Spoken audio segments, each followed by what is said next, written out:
Hello everyone, welcome to Black Mirror Horror. कैसे हैं आप सब? आई होप आप सब ठीक होंगे। आज मैं आप सभी के लिए स्कॉटलैंड की एक चुड़ैल की कहानी लेकर आई हूँ और उम्मीद करती हूँ कि ये कहानी आपको पसंद आएगी। कहानी पसंद आए तो इस वीडियो को लाइक और चैनल को सब्सक्राइब ज़रूर कीजिएगा और साथ ही इन वीडियोस को शेयर भी कीजिएगा। तो चलिए ज़्यादा देर ना करते हुए हम शुरू करते हैं हमारी आज की कहानी, जिसका नाम है मारिया। और इस कहानी के लेखक हैं राकेश झूरिया जी। ये बात सन 2002 के जनवरी महीने की है। पीटर फ्रेग और उसका परिवार स्कॉटलैंड के एक टाउन विंसवर्थ में रहने आया। दरअसल पीटर एक व्यापारिक जहाज का कप्तान था और उसे अधिकतर समय व्यापार के कामों में दूर दूर तक यात्रा करने में गुजारना पड़ता था। विंसवर्थ टाउन चारों तरफ से पहाड़ों से घिरा हुआ था। यहाँ के लोग बड़े शांत स्वभाव के थे। इस टाउन में पीटर का एक पुश्तैनी घर था जिसमें वो पहली बार रहने आया था। पीटर पहले रोमानिया में रहा करता था, जहाँ उसने एलिजा से शादी की और अब उनके 16 साल की बेटी नैन्सी और 10 साल का बेटा हैरी था। जब वो अपने घर पहुंचे तो उन्होंने देखा कि वो 17वीं सदी की एक पुरानी यूरोपीय इमारत थी। उस घर की देखभाल एक बूढ़ा व्यक्ति करता था जिसका नाम था चार्ल्स। चार्ल्स ने उन सबका स्वागत किया और उनको अंदर ले गया। उसने सबको सूप बनाकर पिलाया। वो विंसवर्थ की खूबसूरती के बारे में बता रहा था, तभी अचानक एलिजा बोल उठी, वैसे चार्ल्स, ये घर पहले किसका था? पहले तो ये घर किसी मारिया नाम की औरत का था, चार्ल्स ने कहा। तो अब उसका परिवार कहाँ रहता है? एलिजा बोली। वो अकेली रहती थी मैम, चार्ल्स ने कहा। तभी खिड़की के पास खड़ा पीटर बोला, हाँ, मारिया के मरने के बाद ये घर एसफॉक नामक कंपनी के पास आ गया और मेरे दादाजी ने ये घर उस कंपनी की एक नीलामी में खरीदा। दादाजी ने ये घर चार्ल्स के पिता को रख रखाव के लिए दिया और पिताजी ने मुझे। चार्ल्स बीच में बोल पड़ा। मारिया ने शादी क्यों नहीं की? एलिजा ने पूछा। उसकी सगाई हो चुकी थी, लेकिन, चार्ल्स ने कहा, लेकिन क्या? सगाई के अगले दिन उसके मंगेतर हेनरी का सिर कटा धड़ जंगल में मिला। और मारिया? उसकी भी कुछ दिनों बाद मौत हो गई। कैसे? एलिजा सवाल पर सवाल पूछती जा रही थी। तभी चार्ल्स का चेहरा पीला पड़ गया। वो बोला, मैम, कुछ सवाल ऐसे होते हैं जो ना ही पूछे जाएं तो अच्छा। हैरी और नैन्सी चार्ल्स और एलिजा की बातें सुनकर सहम उठे। उन दोनों की सहमी हुई सी शक्ल देखकर पीटर ने बात घुमाई। तो चार्ल्स, ये बताओ कि यहाँ कोई अच्छा स्कूल है? हाँ, स्कूल तो है, लेकिन बदकिस्मती से हमारा घर टाउन के किनारे पर है और स्कूल टाउन के अंदर। लेकिन रहना तो पड़ेगा, पीटर ने कहा। आप लोग अपने अपने रूम में जाकर फ्रेश हो जाएं। इसके बाद मैं आपको घर के बाहर का इलाका दिखाऊंगा, चार्ल्स बोला। सब लोग अपने अपने रूम में चले गए। कमरे में जाने के बाद पीटर ने कहा, चार्ल्स ने तो कमरे की अच्छी सफाई की है। हाँ, ये तो है, 60 की उम्र में भी वो बहुत फुर्तीला है, एलिजा बोली। पीटर अलमारी में कपड़े रखने लगा और एलिजा अपनी किताबें रखने लगी। दरअसल एलिजा को किताबें पढ़ने का बड़ा शौक था और उसे स्पेनिश, फ्रेंच और स्कॉटिश भाषाएं भी आती थी। किताबें रखते रखते एलिजा ने पीटर से कहा, पीटर, पता नहीं क्यों ये जगह मुझे थोड़ी अजीब लगी। पीटर ने एलिजा का हाथ अपने हाथ में लेकर कहा, मुझे पता है कि ये जगह थोड़ी अजीब है, लेकिन पैसों की तंगी के कारण हमें कुछ दिन यहाँ काटने पड़ेंगे। कुछ दिन या कुछ साल? एलिजा ने कनखियों से देखकर कहा। तभी पीटर और एलिजा दोनों हंस पड़े। बाद में एलिजा ने दोनों बच्चों का रूम भी सेट किया। बच्चों में नैन्सी बड़ी शांत व शर्मीली लड़की थी। उधर हैरी बड़ा शरारती। वे चारों फ्रेश होकर बाहर आए तो उन्होंने देखा कि चार्ल्स फूलों की क्यारी को पानी दे रहा है, लेकिन उस क्यारी में गुलाब के पौधे तो काफ़ी हष्ट पुष्ट थे, लेकिन दूसरे फूलों के पौधे बिल्कुल मुरझाए हुए थे। चार्ल्स उनकी नज़रों से समझ गया और बोला, मुझे भी समझ में नहीं आता कि और फूलों के पौधे यहाँ क्यों मुरझा जाते हैं, सिवाय गुलाब को छोड़कर। यहाँ तक कि थीस्ल भी नहीं उठता यहाँ, पीटर ने कहा। हो सकता है यहाँ की मिट्टी गुलाब के लिए अच्छी हो। तो आप हमें बाहरी जगह दिखाने वाले थे ना चार्ल्स, एलिज़ा बोली। ओह, मैं तो भूल ही गया था। चलिए मैं आपको दिखाता हूँ, चार्ल्स ने कहा। पीटर के घर का मुख्य दरवाज़ा पूर्व की तरफ था और वहाँ से लगभग 300 मीटर दूर एक पक्की सड़क थी जो टाउन में जाती थी। चार्ल्स उन सबको घर का पीछे वाला हिस्सा दिखाने ले गया। घर के पीछे एक घना जंगल था। तभी हैरी ने कहा, वो क्या है? सबने उस तरफ देखा तो उन्हें एक पुरानी इमारत दिखाई पड़ी जो चर्च जैसी लग रही थी। चार्ल्स ने कहा, ओह, वो तो एक पुराना चर्च है, एलिज़ा बोली। तो चलिए चर्च की तरफ चलते हैं। तभी अचानक चार्ल्स बोला, नहीं, फिर कभी चलेंगे। लेकिन सब लोगों के कहने पर चार्ल्स चर्च की तरफ चलने को राज़ी हुआ। चर्च के पास पहुंचकर उन्होंने देखा कि वहाँ 18वीं सदी की 3 पुरानी कब्रें हैं। उनमें एक कब्र पर सर ब्रिक लैज, दूसरे कब्र पर मैडम हेलेना लैज और तीसरी कब्र जो उन 2 कब्रों से कुछ दूरी पर थी, उस पर मारिया 1670 टू 1702 लिखा हुआ था। वे सब आगे बढ़े और चर्च के अंदर गए। चर्च अच्छी हालत में नहीं था, फिर भी एक अजीब सी शांति वहाँ फैली हुई थी। ये चर्च कितना पुराना है? एलिज़ा ने पूछा। लगभग 400 साढ़े 400 साल पुराना, मैम। इस शहर का सबसे पुराना चर्च है ये, लेकिन लापरवाही और बदहाली के कारण आज इसकी ये हालत है। नैन्सी ने पिघली हुई मोमबत्तियाँ देखकर पूछा, यहाँ के पादरी कौन हैं? लॉरेंस वर्डी, जो आपके घर के पीछे वाले जंगल में रहते हैं। एलिज़ा ने चर्च की खिड़की के पास जाकर उसे हाथ से साफ किया और मुस्कुराती हुई बाहर देखने लगी। तभी अचानक उसकी मुस्कान गायब हो गई। एलिज़ा ने देखा कि कुछ दूर पेड़ के पास एक बूढ़ी औरत खड़ी है और उसकी तरफ देख रही है। उस औरत ने काले रंग के अजीब से कपड़े पहन रखे थे और उसके चेहरे पर एक भयानक सी मुस्कान थी। एलिज़ा तुरंत खिड़की से दूर हट गई और दूसरी तरफ देखने लगी। बाद में सब लोग वापस घर आ गए और चार्ल्स ने कहा कि वो डिनर बनाएगा, तो सभी फ्रेश होकर नीचे आ जाएं। सभी फ्रेश होकर नीचे आ गए और उन्होंने डिनर स्टार्ट किया। खाना खाते वक्त एलिज़ा ने ध्यान दिया कि नैन्सी बार बार घर के बाहरी दरवाजे की तरफ देख रही है। एलिज़ा ने पूछा, तुम्हारा ध्यान कहाँ है नैन्सी? बाहर क्या देख रही हो तुम? कुछ नहीं मॉम, बोलकर नैन्सी खाना खाने लग गई। अगले दिन पीटर को उसकी कंपनी से कॉल आया कि उसे काम पर वापस लौटना होगा। इसके बाद पीटर ने अपना सामान पैक किया और पूरे परिवार को अलविदा बोलकर काम के लिए रवाना हो गया। पीटर के जाने के बाद एलिज़ा ने घर का जायज़ा लिया। घर का स्ट्रक्चर 18वीं सदी की बाकी यूरोपीय इमारतों जैसा ही था। घर में 10 कमरे थे और एक बड़ा सा हॉल था। लेकिन एलिज़ा को एक बात बड़ी अजीब लगी कि इस घर के हॉल के गेट और हर कमरे के गेट पर एक क्रॉस लगा हुआ था।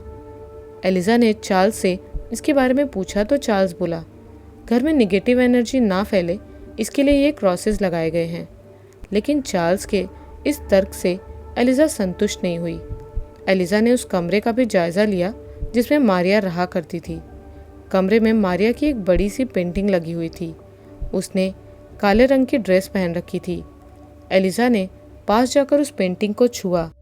तभी एक ज़ोर से चिल्लाने की आवाज़ सुनकर वो वहाँ गई। वो चिल्लाने की आवाज़ नैन्सी की थी। वो जल्दी से नैन्सी के कमरे की तरफ भागी।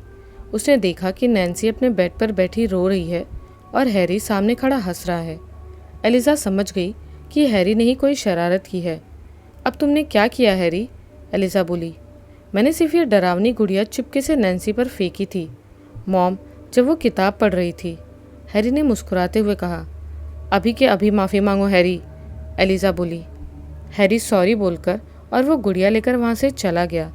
एलिज़ा नीचे हॉल में आई तो उसने देखा चार्ल्स घर की कुछ पुरानी चीज़ों की साफ़ सफाई कर रहा है। एलिज़ा ने देखा कि उन चीज़ों में एक बड़ा सा चाकू था, एक चांदी का प्याला जिस पर कुछ मंत्र लिखे हुए थे, एक चांदी के बिना सिर की बतख और कुछ छोटे छोटे बच्चों के खिलौने थे। इतने बड़े चाकू और ऐसी चीज़ों का घर में क्या काम चार्ल्स? ये तो मुझे भी नहीं पता मैम, पर ये सारी चीज़ें सालों से यहाँ हैं, तो मैं भी इनको हमेशा साफ़ करके यहीं रख देता हूँ। एलिज़ा हॉल से बाहर आ गई। उसने चारों तरफ नज़र घुमाई। तभी उसे अचानक वो बूढ़ी औरत दिखी जो चर्च के पास खड़ी थी। वो औरत धीरे धीरे चर्च के पास ही जा रही थी। एलिज़ा पहले तो उस औरत को देखकर सहम गई, लेकिन बाद में हिम्मत करके वो उस औरत का पीछा करने लगी। लेकिन जब तक एलिज़ा चर्च के पास पहुंची, तब तक वो औरत गायब हो चुकी थी। एलिज़ा ने चर्च के चारों तरफ देखा, लेकिन उसे कोई नहीं दिखा। बाद में वो चर्च के अंदर गई और एक लकड़ी की बेंच पर जाकर बैठ गई। तभी अचानक उसके कंधे पर किसी ने हाथ रखा। वो तुरंत डरकर पीछे मुड़ी। एलिज़ा ने तुरंत पीछे मुड़कर देखा तो आप एलिज़ा फ्रैंक है जो उस घर में रहने आई हैं? उसके पीछे खड़े व्यक्ति ने कहा। हाँ, पर आप कौन? एलिज़ा बोली। मैं इस चर्च का पादरी लॉरेंस वर्डी हूँ। वो आदमी एक अधेड़ उम्र का दुबला पतला सा व्यक्ति था। मैंने आपको इस चर्च की तरफ भागते हुए देखा, इसलिए मैं भी आ गया। मैं यहाँ पर एक अजीब सी बूढ़ी औरत का पीछा कर रही थी, लेकिन यहाँ आसपास तो कोई बूढ़ी औरत नहीं रहती। लेकिन मैंने उस औरत को अपनी आंखों से देखा है मिस्टर वर्डी। हो सकता है आपने कुछ और देखा हो। हो सकता है, एलिज़ा बोली। तो मिस्टर वर्डी, क्या आप मुझे मारिया और उसके परिवार के बारे में कुछ बता सकते हैं? एलिज़ा का ये सवाल सुनकर उस व्यक्ति के चेहरे पर छाई हुई शांति डर में बदल गई। वो बोला, क्या आप मेरे साथ मेरे घर चल सकती हैं? वहाँ आपको आपके सवाल का जवाब मिल जाएगा। ठीक है, चलिए। एलिज़ा और वर्डी दोनों जंगल की तरफ चल पड़े। वैसे मिस्टर वर्डी, आप इतने घने जंगल में क्यों रहते हैं? एलिज़ा बोली। मैं पेशे से एक लेखक हूँ, तो मुझे अपनी कहानियाँ और कविता लिखने के लिए शांत वातावरण की ज़रूरत थी, इसीलिए मैं यहाँ रहने लगा। वो दोनों वर्डी के घर पहुँचे। वर्डी के घर पहुँचकर एलिज़ा ने देखा कि उनके घर में भी जगह जगह पर क्रॉसेस लगे हैं।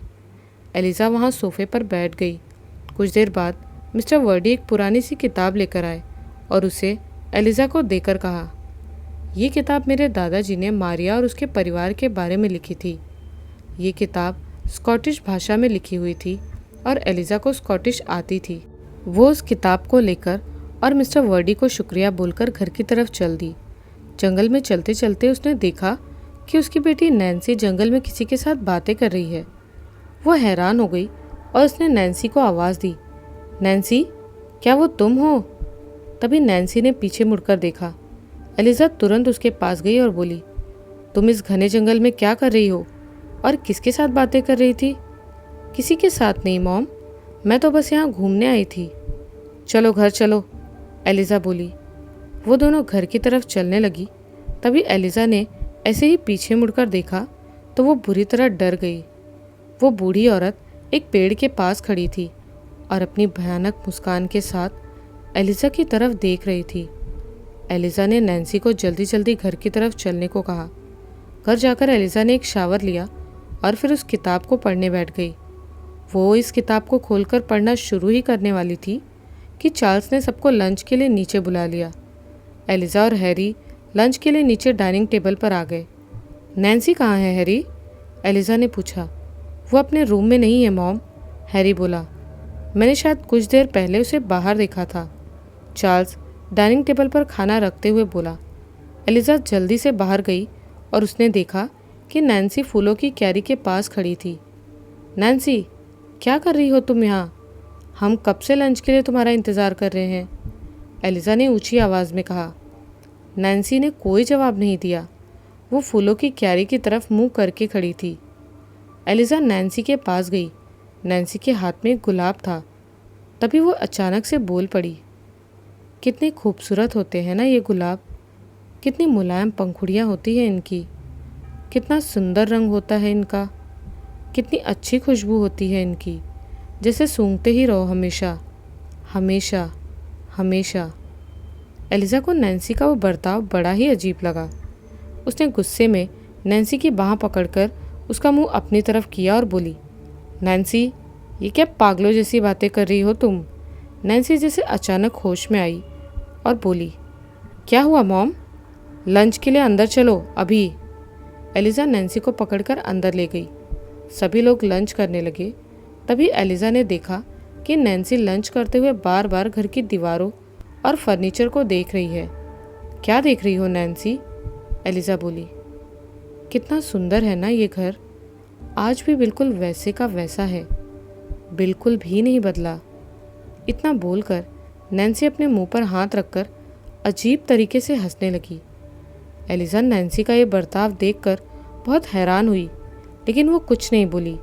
लंच करने के बाद एलिजा अपने रूम में जाने लगी, लेकिन अचानक से वो बुरी तरह से डर गई।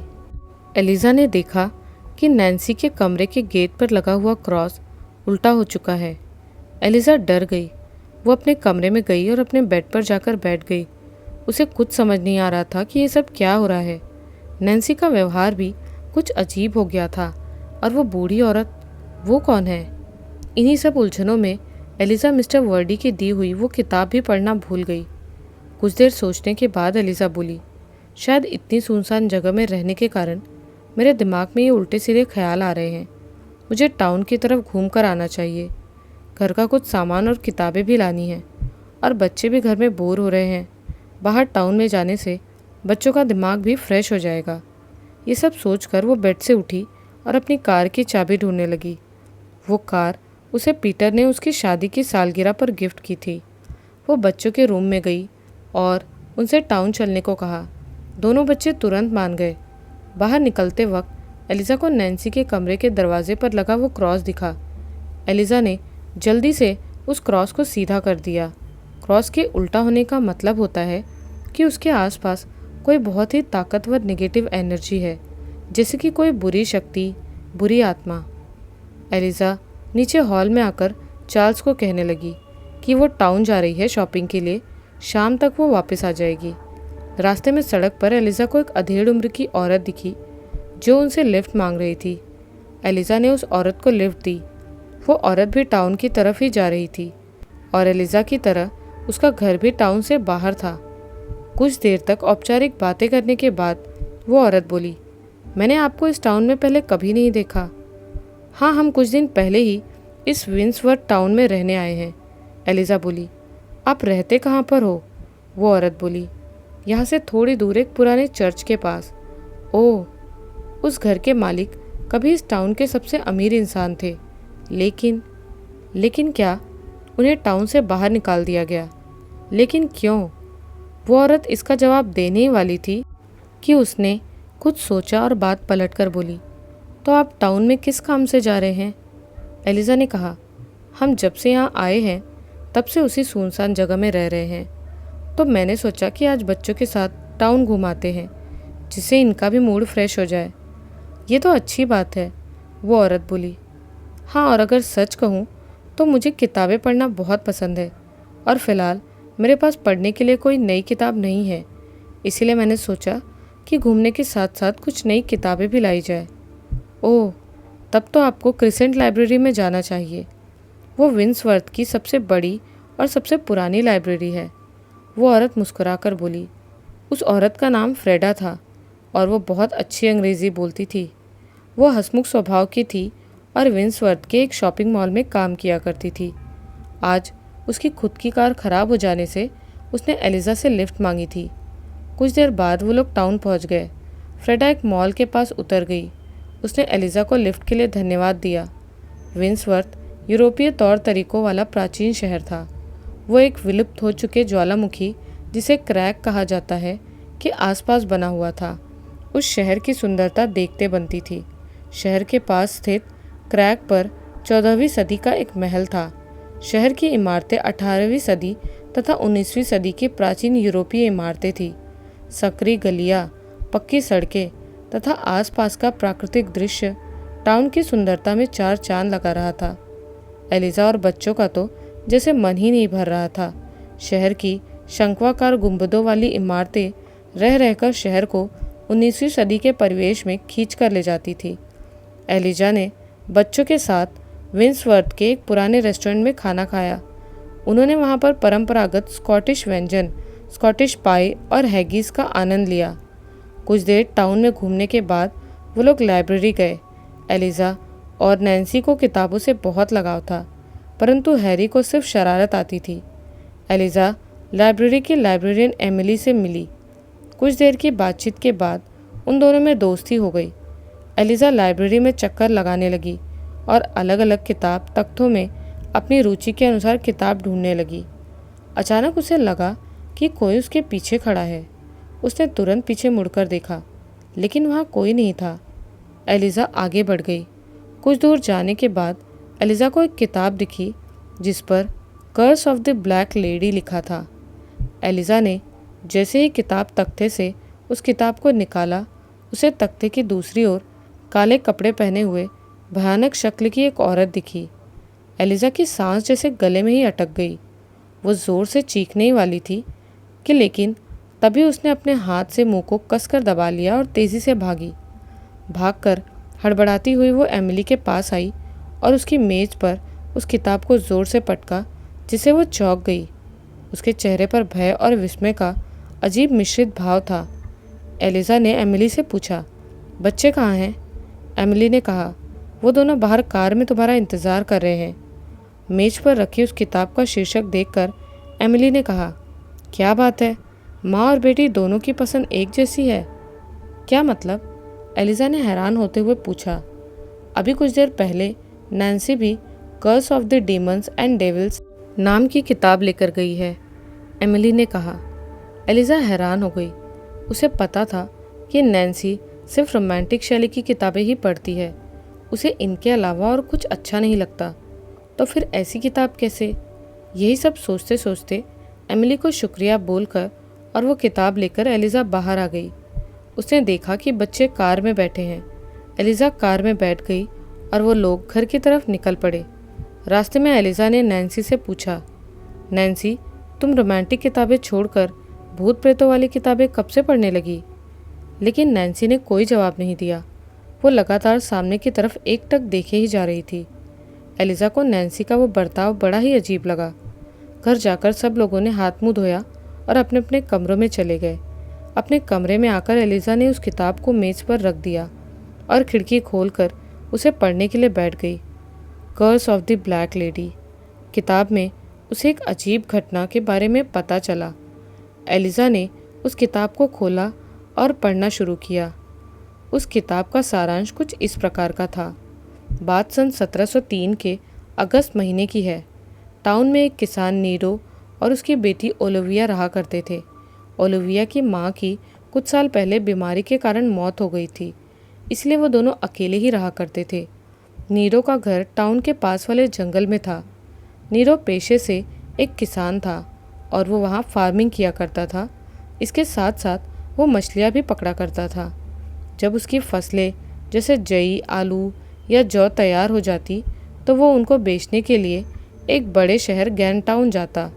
उसका सपना था कि एक दिन वो इतने पैसे जमा कर ले जो गैनटाउन में खुद का घर खरीदने के लिए पर्याप्त हो। जब वो फसल बेचने के लिए बाहर जाता तो घर पर ओलिविया अकेली रहकर अपने घर और अपने पालतू भेड़ों और मुर्गियों का ख्याल रखती। उसके पास एक पालतू कुत्ता भी था, लेकिन नीरो की हंसती खेलती जिंदगी को ऐसा ग्रहण लगा कि उसकी सारी खुशियाँ मिट्टी में मिल गई। जब नीरो के फार्म में लगी फसल पक गई तो वो उन्हें गाड़ी में डालकर बेचने के लिए गैनटाउन चला गया। रह गई उसकी अकेली बेटी ओलिविया। वो सुबह उठकर मुर्गियों को दाना खिलाती और फिर कुत्ते के साथ भेड़ों को लेकर पहाड़ों पर चराने निकल जाती। एक दिन शाम को जब वो घर लौटी तो उसने देखा कि उसका कुत्ता जंगल की तरफ देखकर ज़ोर ज़ोर से भौंक रहा है। उसने सोचा कि उसे शायद कोई जंगली जानवर दिख गया होगा, इसीलिए वो भौंक रहा है। लेकिन बात इससे बहुत बड़ी थी। कुत्ते को नज़रअंदाज करके वो घर के अंदर चली गई। उसी दिन रात को फिर वो कुत्ता ज़ोर ज़ोर से भौंकने लगा और इस बार कुत्ते के साथ साथ भेड़ें भी शोर कर रही थी, जैसे उन्होंने कुछ भयानक देख लिया हो। ओलिविया जानवरों की आवाज़ सुनकर झुंझलाते हुए बिस्तर से उठी और अधखुली आंखों से अंधेरे कमरे में लालटेन ढूंढने लगी। लालटेन मिलने के बाद वो उसे जलाकर बाहर आई। बाहर चांदनी रात थी और बेहद ठंडी हवा भी चल रही थी। उसका कुत्ता जंगल की तरफ देखकर भौंक रहा था। वो जल्दी से भेड़ों के फार्म में गई तो उसने देखा कि भेड़ें भी शायद किसी चीज़ से डर गई थी। उसने चारों तरफ नज़रें घुमाकर देखी, लेकिन उसे कोई नहीं दिखा। वो फिर से घर की तरफ आ गई। कुत्ता अभी भी भौंके जा रहा था उसने कुत्ते को चुप कराने के लिए सहलाया और एक बार की जंगल की तरफ नज़र उठाकर देखा। दूसरे ही क्षण उसके हाथ कांप गए और उसकी लालटेन हाथ से छूटकर गिर पड़ी। क्या वो कोई सपना देख रही थी या फिर वो सच था? उसने देखा कि दूर उस जंगल के किनारे पर काले लिबास में एक औरत खड़ी थी जिसके हाथ में एक बिल्ली थी। उस औरत के पीछे वाले जंगल के पेड़ों से चांदनी छनकर आ रही थी। ओलिविया डर से सिहर उठी। उसका खून जमने लगा। उससे पैर उठाने तक का साहस नहीं हुआ, लेकिन उसने अपने अंदर साहस का संचार किया और तेजी से घर में भागी। ओलिविया ने जल्दी से घर का दरवाज़ा बंद किया और कमरे में बिस्तर पर चादर ओढ़कर लेट गई। उसकी धड़कन रह रहकर तेज हो रही थी। उसके हाथ पैर कांप रहे थे। वो सोच रही थी कि क्या वो औरत उसे सच में दिखी या ये उसका कोई भ्रम था। क्या वो उसे एक बार फिर जाकर देखे? लेकिन उसमें इतना साहस नहीं था कि वो एक बार चादर से बाहर मुंह निकाल कर ही देख ले। सुबह हुई। ओलिविया रात को सो नहीं पाई थी, जिससे उसकी पलकें भारी हो रही थी। किसी तरह उठकर उसने मुर्गियों को दाना और भेड़ों को चारा डाला। इसके बाद वो घर के बाहर बने लकड़ी के चबूतरे पर बैठ गई। बैठे बैठे कब उसकी आंख लगी उसे पता ही नहीं चला। अचानक गाड़ी की आवाज़ सुनकर वो चौंक कर उठ खड़ी हुई। उसने देखा कि उसके पिता गाड़ी लेकर लौट रहे थे। ओलिविया के चेहरे पर खुशी दौड़ गई। उसने अपने पिता को गाड़ी में से सामान उतारने में मदद की और वो दोनों घर के अंदर चले गए। घर में ओलिविया ने अपने पिता को कल रात की सारी बातें बताई, लेकिन उसके पिता ने इसे ओलिविया का भ्रम बोलकर बात को टाल दिया। लेकिन ओलिविया का यह भ्रम यहीं समाप्त नहीं हुआ। अब उसे हर रात वही काले कपड़ों वाली औरत दिखाई देती थी। धीरे धीरे हालात और ख़राब होते गए। ओलिविया की मानसिक हालत ख़राब होने लगी। वो अपने आप से ही न जाने क्या क्या शैतान, शरीर, आत्मा जैसा कुछ बड़बड़ाती रहती। एक दिन ओलिविया भेड़ चराने के लिए घर से निकली, लेकिन वापस नहीं लौटी। उसका पिता नीडो उसे ढूंढने के लिए गया, लेकिन उसे सिर्फ भेड़ें चरती मिली। आसपास के लोगों से पूछने पर किसी ने उसे बताया कि ओलिविया को अंतिम बार उस जंगल में देखा गया था। नीडो ने उस जंगल में जाकर अपनी बेटी को बहुत ढूंढा, लेकिन वो उसे कहीं नहीं मिली। धीरे धीरे ओलिविया के गायब होने की ये बात पूरे टाउन में फैल गई। लोगों ने इसे ब्लैक लेडी का श्राप या Curse of the Black Lady बोलना शुरू कर दिया। ओलिविया का पिता नीडो पूरी तरह टूट चुका था। अपनी पत्नी के मृत्यु के बाद ओलिविया ही उसके जीने की आखिरी उम्मीद थी, लेकिन वो भी नहीं रही। कुछ दिनों बाद नीडो अपना घर बेचकर ग्लासगो या किसी दूसरे शहर चला गया। लेकिन उस ब्लैक लेडी के श्राप की ये पहली या अंतिम घटना नहीं थी। एक बार इंग्लैंड का एक व्यापारी अपने परिवार के साथ यहाँ आया था। उसकी बेटी भी ओलिविया की तरह गायब हो गई थी। लड़कियों के गायब होने का ये सिलसिला आज तक चला आ रहा था, लेकिन इस गुत्थी को कोई नहीं सुलझा पाया था। एलिजा ने किताब बंद कर दी। धीरे धीरे उसे सब समझ आने लगा। उनके घर के पीछे वाला जंगल वही जंगल था जहाँ ओलिविया गायब हुई थी, और तो और ओलिविया का घर ठीक उसी जगह पर था जहाँ उसकी पड़ोसी फ्रेडा का घर था। और उस औरत का क्या, जिसे एलिजा ने जंगल में देखा? क्या वो औरत ब्लैक लेडी है या मामला कुछ और था? यही सब सोचते सोचते उसका सिर दर्द करने लगा और वो कमरे से बाहर चली गई। जब एलिजा कमरे से बाहर निकली तो उसने देखा कि दरवाजे पर लगा क्रॉस फिर से उल्टा हो चुका है। डर को उसके मन में समाते देर न लगी। उसे लगने लगा कि हो न हो उसके परिवार पर कोई भयानक विपत्ति आने वाली है। उसने जल्दी से उसको सीधा किया और सीढ़ियों से उतरकर नीचे हॉल में आई। नीचे आकर उसने देखा कि नैन्सी कुछ पुरानी चीज़ों जैसे उस बड़े चाकू, चांदी के प्याले और खिलौनों को साफ कर रही थी। ये तुम क्या कर रही हो नैन्सी? चार्ल्स इनको हमेशा साफ रखता है। वो आलसी है मॉम, वो इनको अच्छे से साफ नहीं करता, नैन्सी ने रूखे स्वर में उत्तर दिया। एलिजा के सिर की नसें पहले से ही फटी जा रही थी। उसे गुस्सा आ गया। वो ऊंचे स्वर में बोली, चार्ल्स की वजह से ये घर इतना साफ है। अगर वो ना होता तो ये घर अब तक भूतहा बन गया होता। तभी एलिजा ने देखा कि चार्ल्स किचन से बाहर आ गया है। वो उन दोनों की बातें सुन रहा था।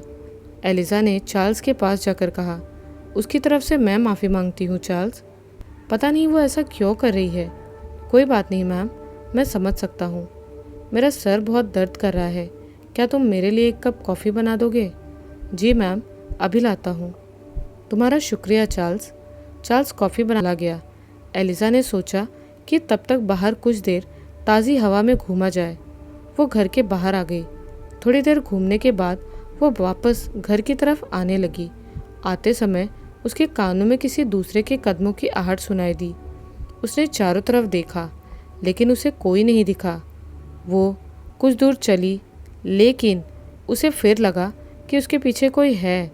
कुछ दूर और आगे बढ़ने पर उसने अचानक पीछे मुड़कर देखा।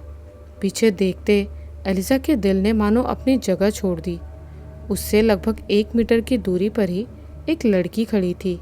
वो लगभग 16-17 साल की खूबसूरत लड़की थी। उसने स्कॉटलैंड के ग्रामीण इलाकों में पहनी जाने वाली पुराने ज़माने की पोशाक पहन रखी थी। एलिज़ा अपने कांपते हुए होठों से कुछ पूछती, इससे पहले ही चार्ल्स ने उसे पुकारा। मैम, आपकी कॉफ़ी तैयार है। एलिज़ा ने चार्ल्स की तरफ देखा और फिर तुरंत पीछे मुड़कर देखा, लेकिन तब तक वो लड़की वहाँ से गायब हो चुकी थी। एलिज़ा जल्दी जल्दी घर में आई और डाइनिंग टेबल पर बैठ गई। ये सब क्या हो रहा था उसे कुछ समझ नहीं आया। पहले जंगल वाली वो औरत, अब ये लड़की। क्या ऐसी सुनसान जगह में रहने के कारण उसका मस्तिष्क ये सब भ्रम उत्पन्न कर रहा था? चार्ल्स ने उसकी टेबल पर कॉफ़ी का कप लाकर रखा। एलिज़ा ने कांपते हाथों से वो कप उठाया। चार्ल्स को एलिज़ा कुछ असहज लगी। उसने पूछा, आप ठीक तो है ना मैम? हाँ, मैं ठीक हूँ, एलिज़ा ने कहा। रात हुई, सब ने डिनर किया और अपने अपने कमरों में सोने चले गए। एलिज़ा को नींद नहीं आ रही थी। वो करवट बदलते हुए उन्हीं सब घटनाओं को याद कर रही थी। थोड़ी देर बाद उसे नींद आ गई। इसी तरह कई दिन बीत गए। बच्चे अब स्कूल जाने लगे थे।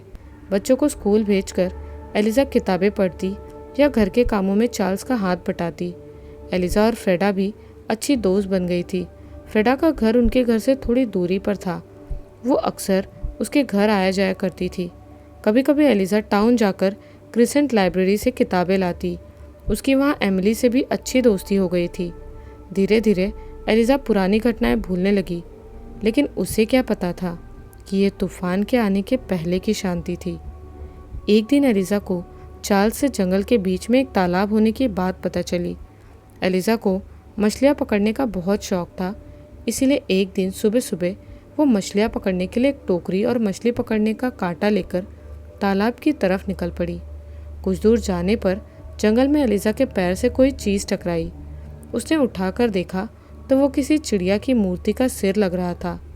उस पर बहुत ज़्यादा मिट्टी लगी हुई थी। एलिज़ा ने उसे अपने साथ रख लिया। जब वो तालाब के पास पहुंची तो उसने देखा कि तालाब बहुत बड़ा था। उसके किनारे पर लकड़ी का एक तख्ता था जिस पर बैठकर मछलियाँ पकड़ी जाती थी। एलिज़ा ने तालाब के पानी से उस चिड़िया के सिर को साफ किया। साफ करने के बाद उसे पता चला कि ये एक बतख का सिर है, और उसे हैरानी इस बात की हुई कि ये सिर ठीक एलिज़ा के घर के हॉल में रखी उस बिना सिर की बतख की मूर्ति से मिलता था। वो ये सब सोच ही रही थी कि उसके कंधे पर किसी ने हाथ रखा। वो चीख कर उठ खड़ी हुई। विपत्ति, घोर विपत्ति। कल्पना कीजिए कि जब आप ऐसे सुनसान जंगल के बीच में अकेले हो और कोई पीछे से अचानक आपके कंधे पर हाथ रख दे। एलिज़ा ने पीछे मुड़कर देखा। उसके पीछे हैट लगाए एक आदमी खड़ा था। उसने गंदे फटे पुराने कपड़े पहन रखे थे। पहनावे से वो कोई किसान लग रहा था। एलिज़ा की तो जैसे सांस में सांस आई। उसने उस व्यक्ति के चेहरे की ओर देखा। उस व्यक्ति को जैसे एलिज़ा की चीख से कोई फर्क ही नहीं पड़ा। भावविहीन चेहरा और शून्य में झांकती आंखें, जैसे वर्षों से इसने पलक तक नहीं झपकाई हो। उस आदमी ने बड़े ही शांत स्वर में पूछा, क्या तुमने मेरी बेटी को देखा है? वो कुछ देर पहले यहीं थी। नहीं, मैंने नहीं देखा। एलिज़ा को वो आदमी बड़ा ही अजीब लगा। एलिज़ा की टोकरी की तरफ देखकर उसने कहा, अगर ज़्यादा मछलियाँ पकड़नी हैं तो इन्हें केचुए खिलाना। यहाँ की मछलियों को केचुए पसंद है। मैं भी ऐसे ही मछलियाँ पकड़ा करता था। ये कहकर वो आदमी वहाँ से चला गया और दूर पेड़ों के बीच न जाने कहीं ओझल हो गया। एलिज़ा मछलियाँ पकड़ने के लिए बैठ गई। उसने ढेर सारी मछलियाँ अपनी टोकरी में जमा कर ली। टोकरी उठाकर वो घर की तरफ बढ़ने लगी। रास्ते में जिस जगह उसे बतख का सिर मिला था वहाँ उसे कुछ अजीब सा लगा। उसने चारों तरफ देखा लेकिन उसे कुछ नहीं दिखा। तभी अचानक उसे महसूस हुआ कि कोई उसके पीछे खड़ा है। उसने पीछे मुड़कर देखा लेकिन ये उसके भय की चरम सीमा थी। उसके पीछे बिना सिर का एक धड़ खड़ा था। वो जितनी ज़ोर से हो सका चीखी और घर की तरफ भागी। भागते भागते वो जंगल से बाहर निकल आई, पर उसके कदम नहीं रुके। वो किसी तरह हांफते हांफते घर पहुंची। वहां जाकर उसने पानी पिया और अपने आप को शांत किया। चार्ल्स उस समय घर पर नहीं था। वो राशन लाने के लिए टाउन गया हुआ था। एलिज़ा ने टोकरी को टेबल पर रखा और अपना सिर पकड़कर सोफे पर बैठ गई। क्या था वो और ये सब क्यों हो रहा था? एलिज़ा कुछ देर सोफे पर बैठी ही रही और कुछ समय बाद उसे याद आया, किताब। हाँ, वो किताब जो वो फादर वर्डी के घर से लाई थी। इस घर और इस जंगल के आसपास होने वाली घटनाओं पर लिखी गई वो किताब। लेकिन वो किताब तो उसने बहुत दिन पहले कहीं रख दी थी। वो जल्दी से कमरे की तरफ भागी। एलिज़ा कमरे में घुसती उससे पहले उसके पाँव ठिठक गए। कमरे पर लगा क्रॉस उल्टा था।